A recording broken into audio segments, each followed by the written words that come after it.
नया दुपट्टा, नया सूट, नई टोपी पहनने का अनोखा अमल।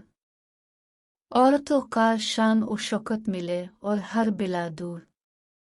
जब भी कोई नया कपड़ा पहने जिसका ताल्लुक सर तक है, जैसे औरतों का डवपुट मर्दों की टोपी कैप है, यानी जिसका ताल्लुक सर तक है, वो अगर आप नया पहने तो सिर्फ 3 दफ़ा आयतल कुर्सी बमालैहिस्सलाम बिस्म अलिल अव्वल व आखिर 3 बार दुरूद शरीफ, और जो कपड़ा बदन के पहनने का है जैसे कमीज अलिफ सीन के लिए 3 दफ़ा सूरा अलम नशहमातुल्लाह पढ़ें, और जो कपड़ा ज़ेर नाफ पहनने का है जैसे धोती शलवार पाजामा है, कोई भी चीज़ है, इसके लिए 3 दफ़ा मऊज़तीन पढ़े यानी सूरत फलक और सूरत नास पढ़े। उनका फ़ायदा बहुत ज़बरदस्त है।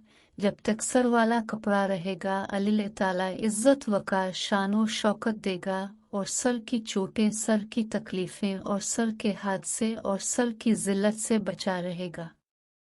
और जब तक जिस्म पर रहेगा बीमारियों, चोटों और परेशानियों से, इस जिस्म को अल्लाह ताला बचाएंगे। और निचले धड़ तक रहेगा तो अल्लाह ताला निचले धड़ की फसाद, मसीयत, गुनाहों, परेशानियों और चोटों से हिफाजत फरमाएंगे।